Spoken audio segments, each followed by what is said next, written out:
অগ্রভাগে ফিলিস্তিনি পতাকা উড়িয়ে তীব্র বেগে ছুটছে জাহাজগুলো। নৌযানগুলোর গন্তব্য অবরুদ্ধ গাজা উপত্যকা।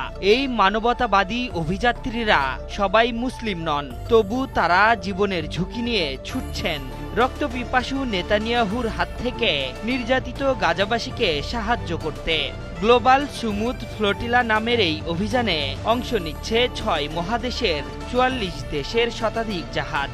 মানবতার বার্তা ছড়িয়ে পৃথিবীর নানা প্রান্ত থেকে গাজা অভিমুখে ছুটছে তারা।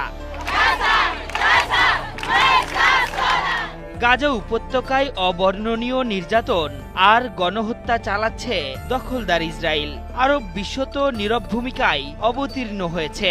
পবিত্র ভূখণ্ডের বাসিন্দাদের কান্নার আওয়াজ যেন তাদের কানেই উঠছে না। এবার তাদের চোখে আঙ্গুল দিয়ে জেগে উঠেছে বিশ্ব মানবতা।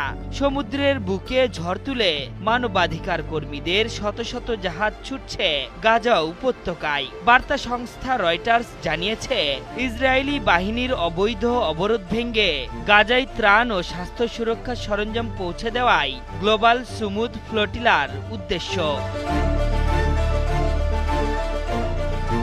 বার্সেলোনার স্পেন থেকে সোমবার জাহাজগুলো ছেড়ে যায়। বাকি জাহাজগুলো তিউনিসিয়াতে এই দলের সাথে যোগ দেওয়ার কথা রয়েছে। এই যাত্রায় অংশ নিয়েছেন সুইডিশ মানবাধিকার কর্মী Greta Thunberg, game of Thrones তারকা লিয়াম কানিংহাম ও পর্তুগালের বামপন্থী রাজনীতিবিদ মারিয়ানা মরটাগুয়া সহ দেশি বিদেশি অসংখ্য অ্যাক্টিভিস্ট। ফ্লোটিলা জানিয়েছে, নিরাপত্তার কারণে নির্দিষ্ট জাহাজ ও বন্দরের তথ্য গোপন রাখা হবে। প্রায় ১,৬২০ নটিক্যাল মাইল পথ পাড়ি দেবে ত্রাণবাহী জাহাজগুলো। ফলে আগামী ৭ থেকে ৮ দিনের মধ্যে গাজা উপত্যকার তীরে পৌঁছাবে নৌযানগুলো বলে জানিয়েছে সংশ্লিষ্টরা। এর আগে মেডলিন নামের একটি জাহাজে ত্রাণ নিয়ে গাজার দিকে রওনা হয়েছিলেন সুইডিশ মানবাধিকার কর্মী গ্রেটা থুনবার্গ, কিন্তু ভূমধ্য সাগর পাড়ি দেওয়ার পরপরই জাহাজটি নিয়ন্ত্রণে নেয় ইসরায়েলি নৌসেনারা।